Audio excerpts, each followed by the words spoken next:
organization. How to make that happen. We think that is so important.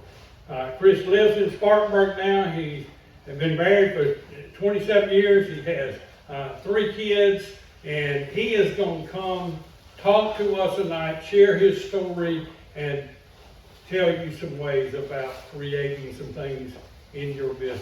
Okay, y'all please join me as we welcome Chris to come forward.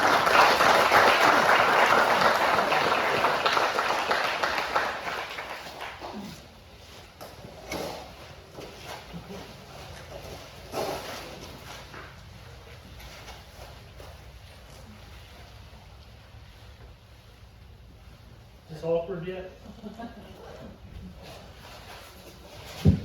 You okay if I take this out? Everybody okay if I move around a little bit? So, my name is Chris Patton. I am currently, as David said, I am in Spartanburg, South Carolina. I run a nonprofit called His Way at Work, as he said, and I've been in the car business. Now, I'm going to share tonight a good bit of my story, just in, I'm going to say 4 different sections, 4 chapters out of quite a few more chapters. I won't bore you for the entire night with this, but we'll share some stories out of my life.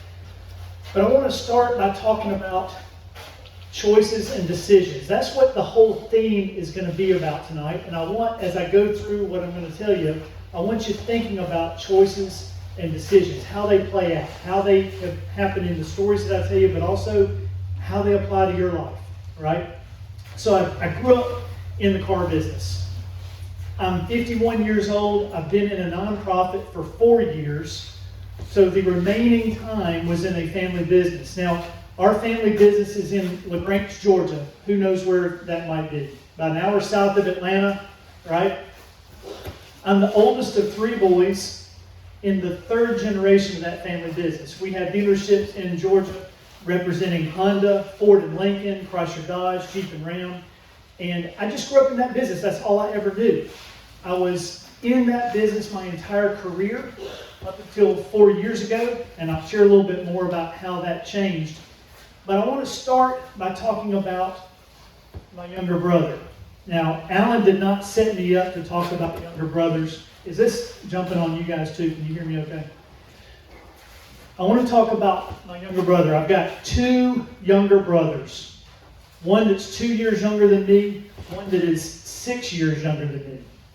It's the middle son that I want to talk about. Now, as the oldest, I'm pretty much the typical firstborn, pretty much a rule follower, pretty much stayed out of most of the trouble that you can get in, pushed hard in school, that kind of thing. Any firstborns in here?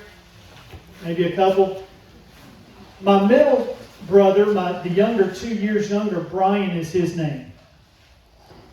Brian saw how I lived, and he said, you know what, we're going to do things a little different. If you know any middle children, you know who I'm talking about. Brian said, we're going to have some fun. I'm not going to follow all the rules like you've been doing. I'm going to kind of paint outside the lines.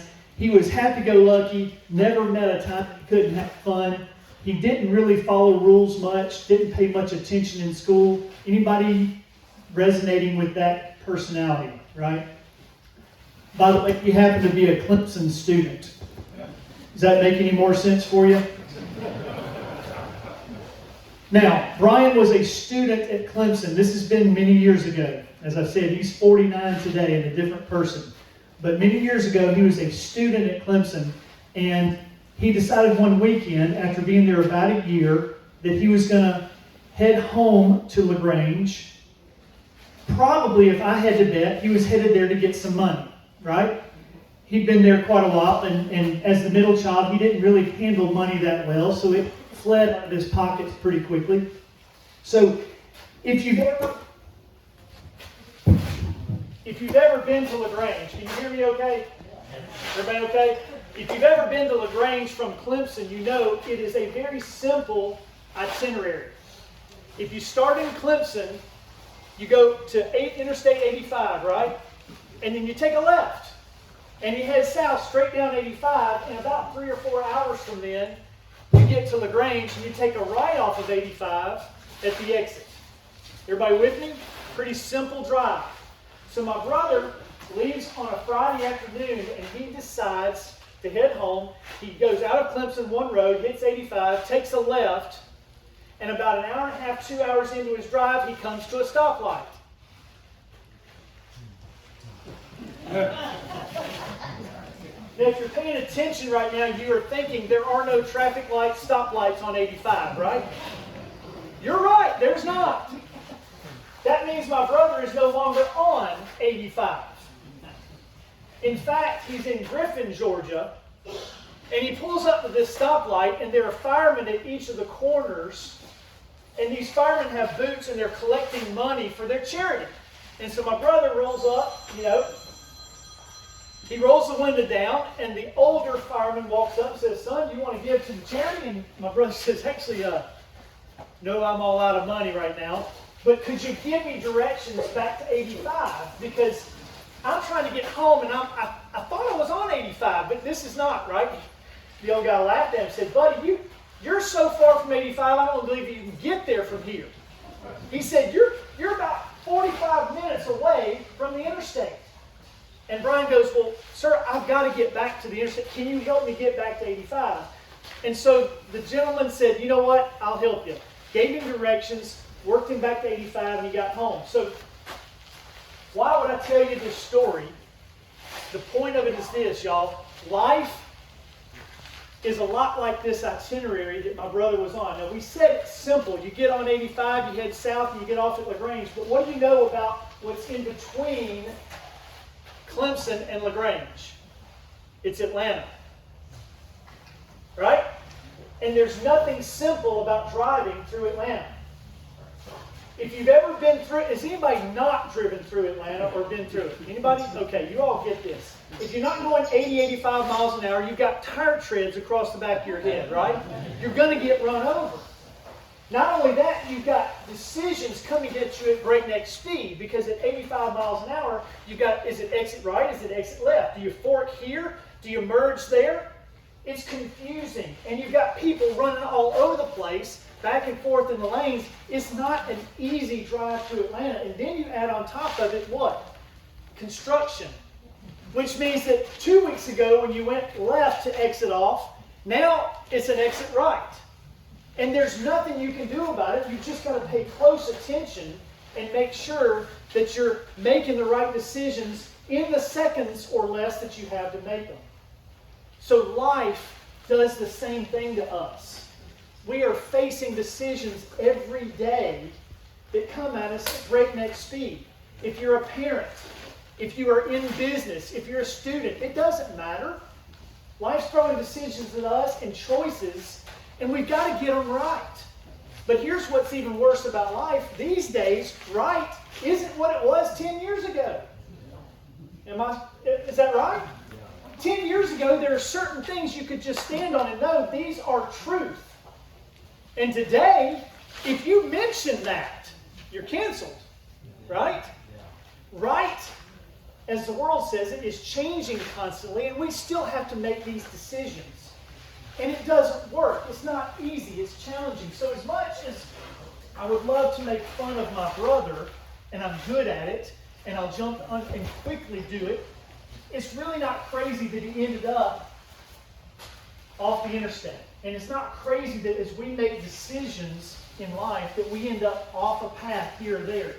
It's just hard. So I want to share some stories from my life. 4 different sections, as I said, 4 chapters, so to speak.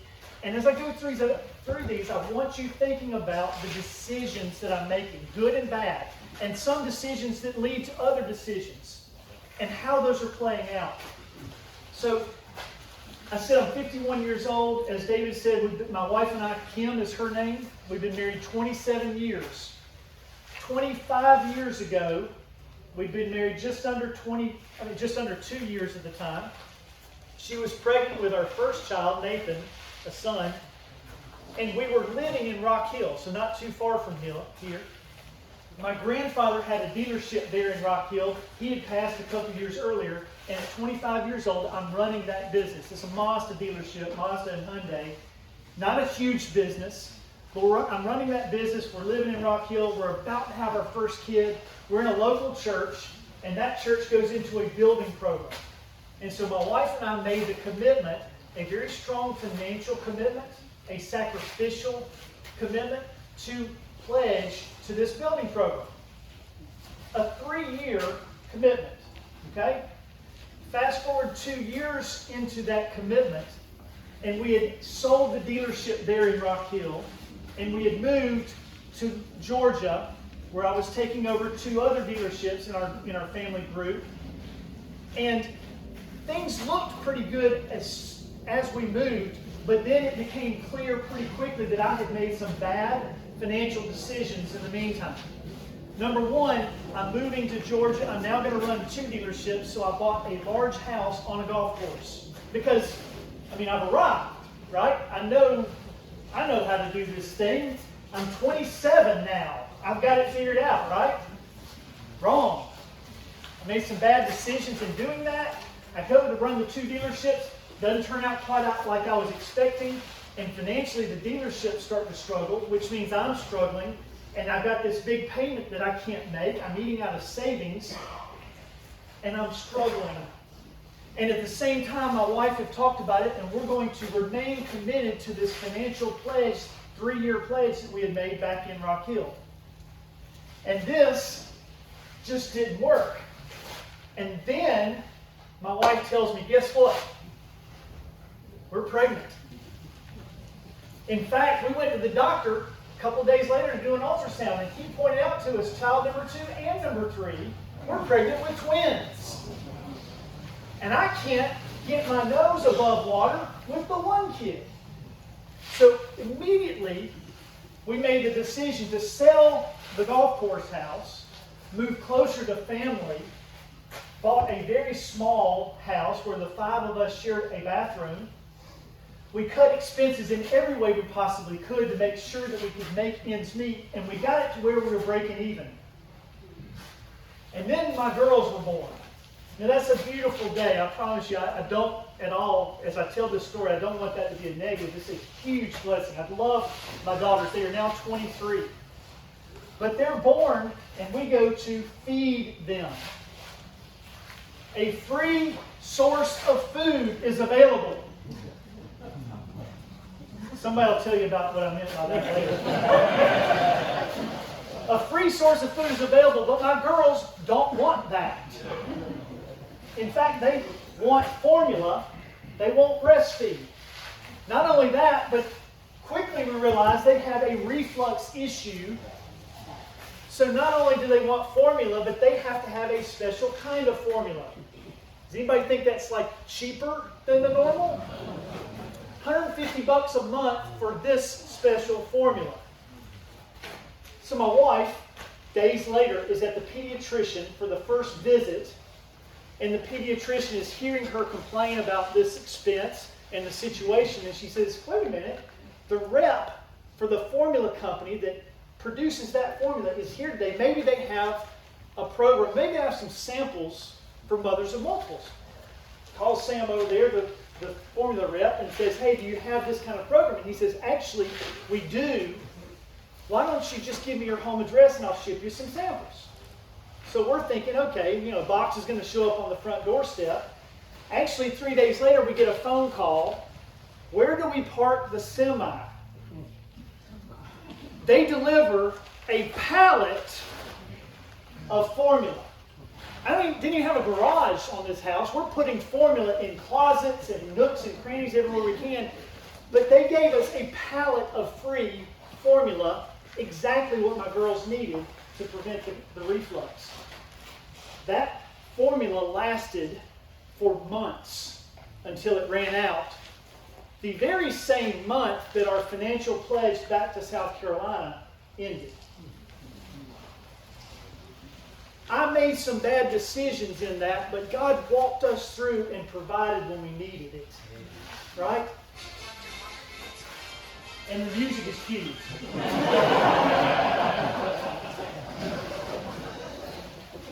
Story number 2. Fast forward 3 years from that point. And I have another tough decision that I'm facing. And this decision is whether or not I'm going to walk away from the family business. Now, at this point, like I said, 3 years, my kids are 5, 3, and 3. And I'm trying to decide, am I going to walk away as the president of the family business in 2 of the dealerships, or am I going to stay? Now, it sounds like an odd decision, excuse me. But here's what was going on. I was getting very serious about my faith. I'd begun a daily reading of the Bible, which I had not done in the past.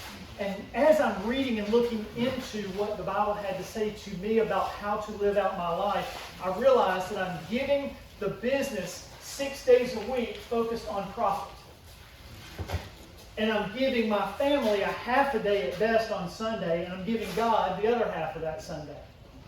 And I looked at this life and I said, this is out of balance. This does not work. And so because I thought there's no way that you can do business and ministry at the same time, you got to keep those separate, right? You're supposed, in fact, I was brought up to keep business separate from politics, religion, and SEC football. And I know this may not be SEC country necessarily. I don't know how you can pull for Alabama, but anyway. Roll time. Yeah, go Dogs. Yeah. So, thank you. It's about time, right? 40 years about time. So, I'm trying to figure out how to change the balance of my life to give God more of my time, and I thought I had to leave the family business to do that. Fortunately, after a year and a half, I told my dad, I said, I've got to leave. You've got to replace me. We had the 2 dealerships I was running at the time. We had another 7 scattered around the south side of Atlanta, and I knew I was slated to take those over. But at the same time, if my life's out of balance, if things aren't working, if I can't be at peace with where I am, then that doesn't work. Over a period of a year and a half, I came to realize God made it crystal clear to me that I was to do the work I wanted to do the faith, the ministering, the loving on people, but do it in the business, which is mind-blowing to me. I'd never even considered that I could, and suddenly I couldn't imagine doing anything else. And so I started turning upside down how I approached business. I still had to have a healthy profit. You can't ignore profit in business or you just don't have a business. But at the same time, I started putting people before profit. I started making people decisions, loving on the employees, their family members, and taking into consideration what their needs were before trying to figure out how to make profit at their expense.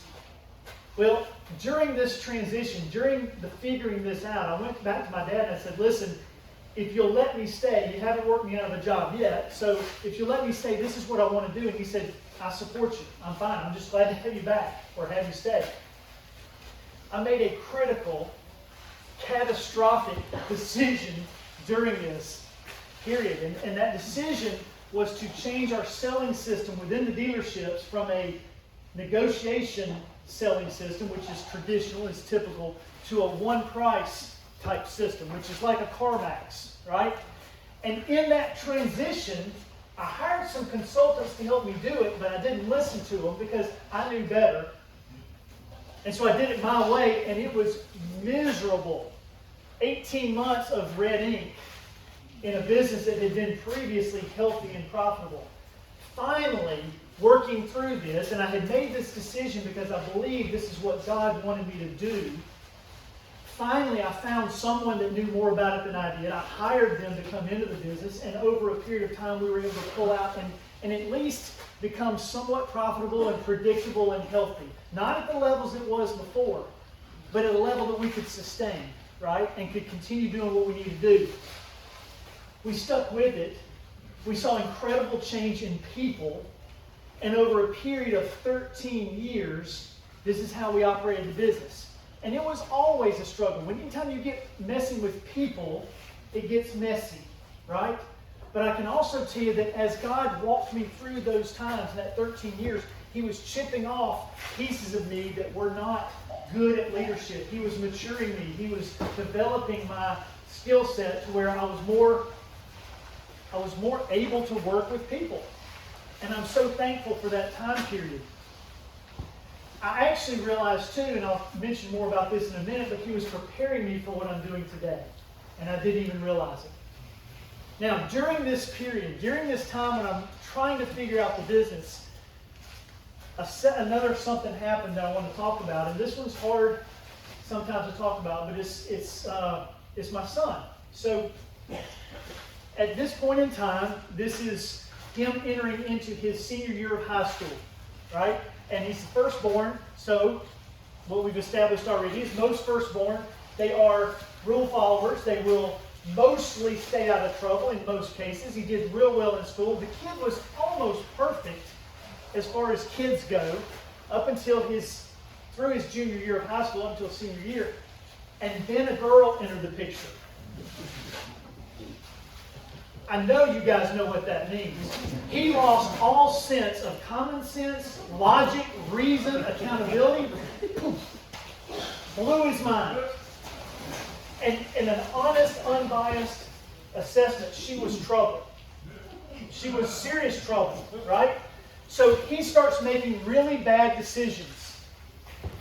In actuality, at one point at dinner, I had to ground him and take his cell phone. If you've ever physically taken a cell phone from a teenager, you know that's near-death experience.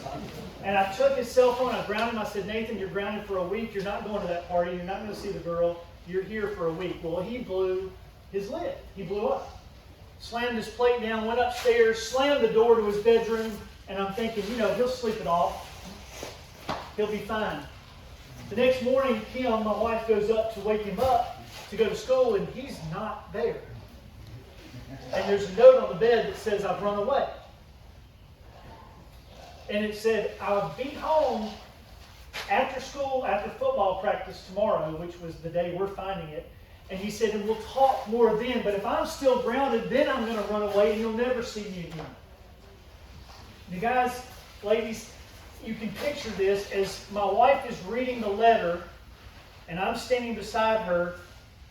She shatters on the floor. The mom in her is crushed. She's a puddle on the floor beside me, and I want to reach down and help her. At the same time, I want to get my hands around his neck because I want to kill him. And I was afraid at the moment, too, if I actually got my hands around his neck, I might kill him. I didn't have a clue what to do. I'm shell-shocked. I'm looking at my wife, and suddenly she starts to turn on me because clearly this is my fault. She didn't know what to do either, but I had to take the lead. What I did know is I knew 3 men that had been mentors of mine to some degree or another. Their names came to mind, and that day I called in to work and said, I'm not coming in. And I went and I talked to each of those 3 guys separately, didn't tell them I was talking to each of the others. And I said, what would you do? Give me some advice. And it was amazing. The first guy I talked to had a kid 10 years earlier that did something similar and was able to walk me through what worked and didn't work. And then I talked to the second guy and he said, you know what? I actually was that kid for a period, and here's what my parents did that just completely tore me out of the frame, and it didn't work. And here's what I wish they had done. And then the third guy said, you know what? 5 years ago, that was me. And here's what my parents did do, and it did work, and it was beautiful. And so I had 3 different guys that gave me advice, and they all aligned. It was amazing to see the advice come together as one path to follow. The problem was it was completely opposite of what my wife and I had in mind. Because her picture, as she would describe it, is let's handcuff him to the bedpost, bar the door, nail it shut, feed him under the door, and if we do that for 3 to 5 years, maybe he's going to be okay. You can see us thinking that, right? We want to lock him down, and these guys said, no, he's got to come under your authority for sure, and you've got to punish him, but then you've got to institute some freedoms for him. Give him some choice in this, because otherwise you're going to lose him. And so here's what we did. Nathan got home from school that night, home from football. He walks in the door, and I said, have a seat, son. And my wife is sitting beside me, hands under her legs, mouth clamped shut because she was scared to death she's going to blow this up. I was too, scared she was going to blow it up. So I look at him and I say, son, do you know why we're sitting here tonight? He said, well, yes, sir, we're going to talk about whether I'm grounded or not. I said, no, that's not what we're going to do here. He's looking at me like, what do you mean? I said, what your mom and I are going to do is listen to you for the next few minutes after I give you some choices, and we're going to decide if we allow you back into our home or not. I wish I could show you his face when I said that. Because you know, as a senior in high school, he ran through 1,000 iterations of what that conversation might look like, what he was going to say to his parents. And this was nowhere close to what he was imagining, right? He had no clue. And he gets this look like, what do you mean, allow me back in? I said, let me ask you a couple questions that might help clarify it for you. And I walked through what these guys had shared with me. I said, Nathan, are you my son? He said, well, I think so. I said, do you live in my house? Yes, sir. I said, are you under my authority as my son? Yes, sir. I said, were you grounded last night? Yes, sir. You know I was. I said, did you leave my authority, my house, as a grounded son and step outside of my house without permission? He said, you know I did, if you want to put it that way. And I said, then here's the deal. You're outside my authority because you chose not to accept my authority. And now we're going to decide if we're willing to let you back in. But here are your choices. Choice number one is you can choose this if you want. Option one is you can step back into our home. You can say, Mom, Dad, I want to come back into the home. I want to come under your authority. I want to follow what you want me to do. I'll accept the punishment that you gave me last night. I'll accept additional punishment for leaving without permission. But then I'll also have the hope that once that's paid, you and we can all talk about some freedoms that I might have. That's your first option. Your second option is you can join the military. I'll take you tomorrow morning, we'll get you to the recruiter's office, I'll lie about your age, sign you up, and you're gone. And they'll teach you about authority and freedom. Right? I said, here's option 3. Let's say you don't want either of those two. Option 3 is this. You say, I don't accept your authority, and I'm certainly not going to the military. I want to be my own authority. And you're fine to do that. And here's what we'll do. I'm going to walk upstairs. I'll give you a suitcase, I'll hand it to you, and we'll take you anywhere you want to go. And I'll drop you off at a friend's house, wherever you want to go. But here's the thing. Once you step out of that car onto that curb, you are 100% on your own. Financially, the truck that you and I have bought together stays in my driveway. I'm insuring it. I'm just going to sell it. The cell phone that I took from you last night stays with me because you're not paying for it. And I'll just cut your health insurance off tomorrow morning, and you will be 100% self-sufficient on your own. But here's the thing, man. You get to make all the decisions you want to make. All by yourself. It's all on you. Which option do you want to choose? Now, I'm thankful that he chose the first option. He chose to stay in the home. The next couple of years were hell. It didn't just, it's all happy-go-lucky after that. No, it was still rough. But he stayed there. And here's the great news. 6 years later now, he's graduated college. He's in Atlanta. He's working in web development full-time, paid his own bills, and he calls his mom almost every day. It's a dang miracle. Not because I had some brilliance, but because God took us through it, brought the right people at the right time. Last thing I want to share, and then I'm going to close this up. During this, after the worst with Nathan, a couple years later, it's fall of 17. He's now in college. My daughters have just left to start as freshmen in college. And I get a phone call from a mentor of mine, a guy named Mark Kress. Now, Mark started a ministry called Corporate Chaplains of America. They provide chaplains for Consolidated and they provide chaplains for many, many, many companies all over the U.S. Mark had founded that business, that organization, and he was a mentor of mine going back 5-6 years. He calls me up and he says, Chris, listen, I've watched you in business for the last 6-7 years, and I've seen how you operate the business. The best friend I have on the planet is a guy named Peter Freisler. And he said, Peter's got a business in Spartanburg, South Carolina. And then out of that business, because he operated it much in the same way you do yours, but he did it in a real special, systemized way, he's had so many business owners come to him and say, well, how are you doing this? You have such a toxic culture, and now you've got this incredible culture where people are coming, waiting to come work for you. What did you do? Out of that, Peter started this nonprofit called His Way of Work to coach businesses on how to take their faith into the business and do it in a systemized way that loves on people, that doesn't offend or run them off. And Mark said, Peter's looking for a CEO to take over this nonprofit to help scale it. Would you be willing? Would you at least be willing to talk to him?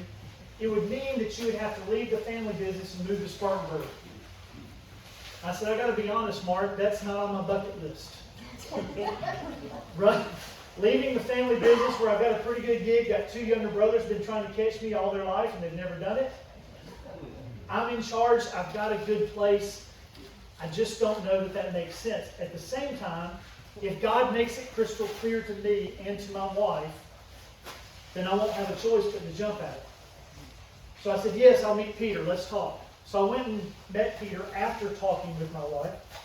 Met Peter, and obviously because I'm standing here today and not selling cars in Georgia, we made the move. It was 60 days after that conversation that our house was on the market. It sold inside of 30 days, and we were in Spartanburg within a couple of months.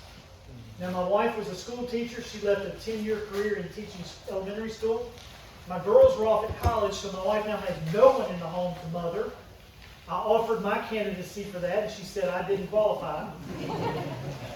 But she's miserable initially in Spartanburg because moving when you are older and you don't have small kids to make the connections, it's hard to make friends.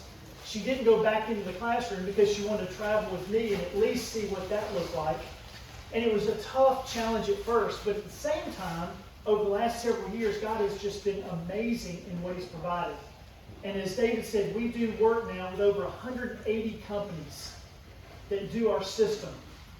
That means over 350,000 employees and family members are being impacted by the businesses that we've worked with. We just have been doing work in those 180 companies. It goes not just U.S., but it's into Mexico, Chile, Peru, Ecuador, Brazil, Colombia. In the fall, we were in Rome, not Georgia. And we met with business owners from Italy and Portugal and Spain. Next week, I'll be in Ecuador. The week after, I'll be in Brazil. Things that God is doing in this organization is crazy. And He's blessed us throughout this whole thing. But here's the close. Here's what I want to make sure you get. All through these decisions, good and bad decisions, God has loved me. He's provided often where I've screwed up. He's taken care of me and protected me where I could have been in more trouble. Just like me with my son Nathan, I love him and I want the best for him. God has loved me and wanted the best for me. But also, like my son Nathan in my relationship, God has had to give me choice in whether I'm going to submit to His authority or I'm going to be independent. He could make me submit, but then that's not love. And so God has given me choice, just like I had to give Nathan choice. And as hard as that was for me to do, I can't even imagine how hard it is for God to make that choice, give me that choice. Because guys, ladies, when I was giving this to Nathan, these options, I did not want him to choose option 3 to leave. I wanted him to choose option 1, but I couldn't force it. And just like that, God will not force us to make a choice for Him. I want to give you some truths, and then I want to ask you a couple of questions. Truth number 1 is God defines right. Our government does not define what is right. The media does not get to decide what is right. They can talk about what they think is right. They can press their agenda, right or left, but they don't get to define what's right, what's true. I may ruffle feathers here, but the church does not decide that either, y'all. The church tries to submit to it, but it's made up of people. And so the church often gets it wrong. But the truth is, God defines what's right. He defines truth. And only He does. Truth number 2 is we're not getting it right. We're screwing it up. Every single one of us in here is making bad decisions at some point or another. We've made them in the past, we're probably making them right now, and we're going to continue to make them. We are not physically capable of making every decision right. We can't do it. Here's the next truth. God knows that. He understands that, and He's provided for that. The Bible calls what we're saying, choosing incorrectly, making bad decisions, calls it sin. We are all guilty of it in some way or another. But God's provided a way. He had Jesus come and live a completely sin-free, mistake-free life and die for us. Our bad decisions have consequence, not just here, but they have consequence after this life. And because we can't hit His standard, once we get to the end of this life, without a Jesus factor, we deserve death. But the cool thing is, guys, ladies, God provided Jesus, had Him come die in our place so that we don't have to face the punishment that we deserve for our bad decisions.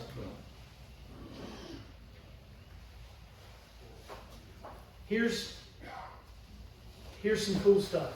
Not only does God offer us forgiveness through His Son, but He also offers us guidance in this life. And He offers us more than that, actually. So if you take life in general, regardless of which way you choose with God, life in general is going to bring pain. It just is. For those who believe in God and those who don't. Life's going to bring pain. It's going to bring loss, disappointment, death, and a life after this life, eternal, in some shape or form. That's all of us. You can't escape the pain, the heartache, the disappointment in life, period. You're going to have it. But if you choose to ignore God, if you choose to go it alone, if you choose to say, I don't want to submit to another authority, I want to be my own authority, then you also bring on all consequences for that choice. And not only that, but you add to the pain, heartache, and so forth that life brings, you add doubt and fear. You add numbness and loneliness. When you lay your head on the pillow at night, you know something's not right. Even though the bank is full and the refrigerator is full, something just doesn't feel right. And it's because this life without Him doesn't work. But if you choose to submit to His authority, come under His authority and say, I accept it, and I'll accept your guidance and your wisdom for me, you still have pain, heartache, loss, death, so forth. But to that, He adds peace that can't even be explained. He adds wisdom for the making of decisions. He adds a joy that no happiness that we buy could ever touch. And He is a friend that will never leave our side. So my encouragement to you tonight, there are two different groups of people I'm talking to right now. One group has accepted the forgiveness that God offers. You said, you know what? I'll say yes to Jesus. I get it. I believe He is the Son of God. I accept that forgiveness. But you've never fully submitted to His authority. You've sent some chips into the middle of the table, but you've not pushed all in. And whether you're in business and you can do it through your business, or whether you're an employee at a company, it doesn't matter. He wants everything of yours. Your whole heart. But what He can do with it is infinitely more than you can ever do. So for you that have already accepted the forgiveness but have not gone all in, I encourage you, take the time tonight, recommit, go all in. Tell him, I am yours no matter what, and I'll do whatever you ask. And get ready, buckle up, it's an adventure. Amen. There's another group that has never stopped and accepted that forgiveness. Maybe you've never heard it, maybe you didn't understand it, maybe tonight it just makes sense. And God's working on you right now.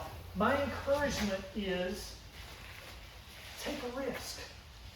He's provided this way. Step up, accept what Christ is offering, the forgiveness, but also the abundant life beyond that. Submit fully to Him, all the chips in. I promise you what He can do, it'll just blow your mind. I'm going to close this in prayer. And then I think Tweet's going to come up and handle the end of it. But don't let this moment pass. Let's pray. Father, we just thank you. Thank you for your presence. Thank you for your love. Thank you for your patience. Thank you for providing Jesus so that we don't face that ultimate consequence for our decisions, for where we've stepped out of line. Father, I thank you for that. I pray that you would lead each person here to make the decision you've put on their heart, to choose you, to go all in, to experience the life you have designed for us. We love you. We praise you. In the name of Jesus, we pray. Amen. Amen.